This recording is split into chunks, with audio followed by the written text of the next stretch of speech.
let's go ahead and kick it off here. I want to thank everybody for showing up. I guess despite the football schedule, we're going to see if I remember how to do this. It's been a couple of weeks. As I guess most of you guys know, I took the last couple of weeks off. I had a plan for a road trip on the island of Java, which was unfortunately foiled by the local COVID testing requirements. Basically, I was going to need to get tested again before I could get on a ferry to come home. And there is a shortage of test kits on East Java. So I was at risk of getting stranded there. So that was kind of a non-starter. Instead, I did a road trip on the island of Bali. So if you get the newsletter, you already got the story. If not, you can just search road trip on the website and it'll pop right up. There's kind of an interesting conclusion I thought I'd share. So that, the Balinese economy has been devastated by COVID, right? Something like 80% of it was driven by tourism, and that is just gone. I mean, just try to come to Bali right now. If you aren't already in Indonesia, you're kind of out of luck. There are a lot of the more interesting destinations on the island are pretty remote.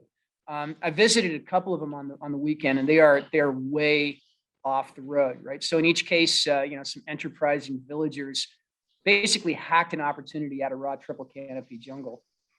In one case, there was kind of a manicured garden cafe. It took a 45-minute trek across 3 rattan bridges to reach it. You can just imagine keeping that place resupplied.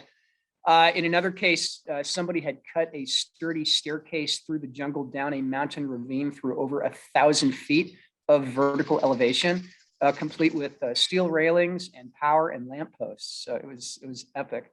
But here's the thing. There are a lot of places like that on Bali. And even pre-COVID, there is a limit to the number of people who are actually going to reach those places, right? So if you've watched my video, you get it. The tour bus just isn't going to make it. So here's the truth.